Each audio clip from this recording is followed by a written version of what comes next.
Just gonna do a little bit of reading. This is Upton Sinclair's A World to Win. Love this book.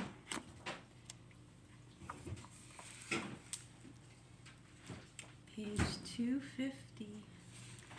Okay, the first word is hammer.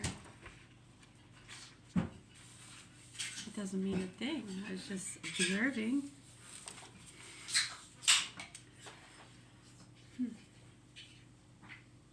Okay, let's do 247.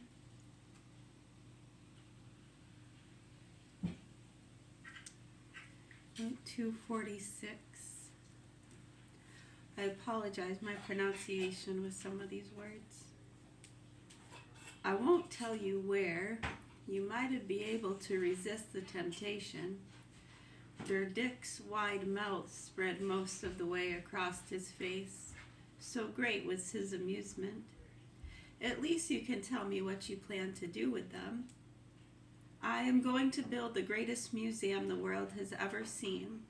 I am going to build the greatest museum the world has ever seen. A temple of the art of all nations, a separate wing for each. The world will say there never was such a collector and never will be again. I have already drawn the plans and submitted them to the Führer. Lanny became suddenly serious. Listen, Herman, let me help with this. Would it really interest you? Herrgott, have you forgotten that I am supposed to be a Kunstverwaltungsdienstler? All right, you shall be my advisor. There will be a lot of trash, naturally. I was too busy to look at them. I just said, take everything and we'll decide later. You shall weed out the second rate and we'll have nothing but the best. I have been helping to make just such a collection for an American millionaire, but of course not on any such scale. There will be nothing like this in all the world. People will remember the Hermann Göring art collection when they have forgotten who built the Luftwaffe. I don't think the British and the French are going to forget that for quite a while, Herman. Have another piece of cake, said Dick. You like this, Chateau Chalon? I got it from the cellars of the Duc de Montalembert. Enough to last me 50 years. Are you afraid to tell me where you have that stored, Herman? So they jested back and forth. It was American, not Prussian. The Rushmarschall and Rushminster wouldn't have taken it from one of his subordinates, which was why they bored him and why he liked the visitor from overseas. A crazy country full of eccentricities, amusing on the cinema screen and over the air, but now becoming dangerous and having to be taught a lesson in Machtpolitik. Was it some such thought at this? A shadow passed across the broad, fat face, and he reached for a little bottle of white pills, which he kept in his pocket. It might have been some harmless stuff, say maybe some bicarbonate of soda for his belching, but there was something furtive in his action, and Lanny quickly turned his eyes to his own glass of white wine. Oh, do you want one? No. Want one then? What happened to the other onion? I ain't touching it. You want one of those? What? Sure. Well, you got relish in them.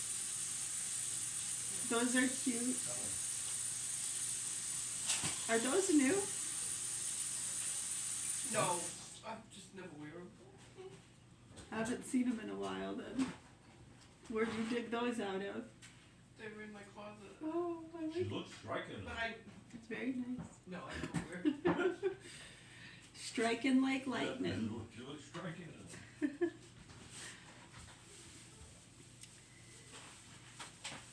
His eyes to his own glass of white wine. He knew that after World War I, the fugitive Captain Goring in Sweden had become a drug addict, a serious and violent case who had to be consigned to an institution. Let me forget. Nothing was more likely than that under the strain of disappointment and suspense. He had gone back to his habit. Was that why his fat features were sallow instead of rosy, as Lanny remembered them from Paris less a year ago? It was a visitor's business not to know about this, and to continue his cheerful line of conversation.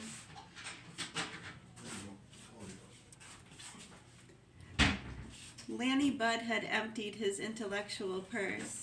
He had given his host all the information he had, and no little entertainment. Now, after the tables had been wheeled away and they were once more long, it was the time to collect what he could. He proceeded to give the Russian Marshal the same line of talk that he had worked so well with Kurt Messner and Rudolf Hess. Everywhere he traveled in France, Britain, and America, his appeaser friends wanted to know what the Führer's intentions were and to what extent they could come upon him for the all-important task of putting down the Red Menace. It was the art expert's hope to have a little of the Führer's time and get this question answered at first hand. Not because he had any doubts as to where the German armies were going when they had finished in the Balkans, but because the men of the big industry who controlled the foreign policies of the Anglo-Saxon lands wanted this assurance as the basis of all their planning for world peace. "When the Führer tells you," said Der Dick, "I wish you would come and tell me." Lanny grinned. "You are trying to make me believe you don't know where the Luftwaffe is going next." "Upon my honor, Lanny, the Führer keeps his own counsel, and he did during the Polish crisis, but before that, over Czechoslovakia. That was disappointing.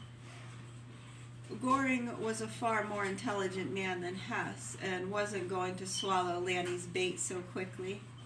Tell me what I am to say to you, Herman, to Wickthorpe and his friends, and to Hearst, and to Henry Ford, who is standing out against making munitions for the British. My attitude has not changed a particle, and in this I know that I speak for the Führer too. This war is the greatest calamity that has ever befallen civilization, and it is the suicide of the Aryan peoples, the very ones who were in position to take control of the world and keep the backward tribes in order. If I could talk to the key people of Britain and America, I would get down on my knees and beg them to stop and reconsider before it is too late." "That is a good line, lieber Freund, F-R-E-U-N-D. Freund? That is a good line, lieber Freund. I shall not fail to quote it. Aber, you must understand, this is not Lanny Budd talking. This is the people I shall meet.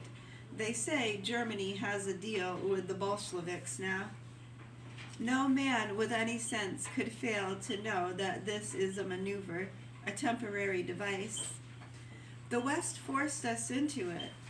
The Franco-Russian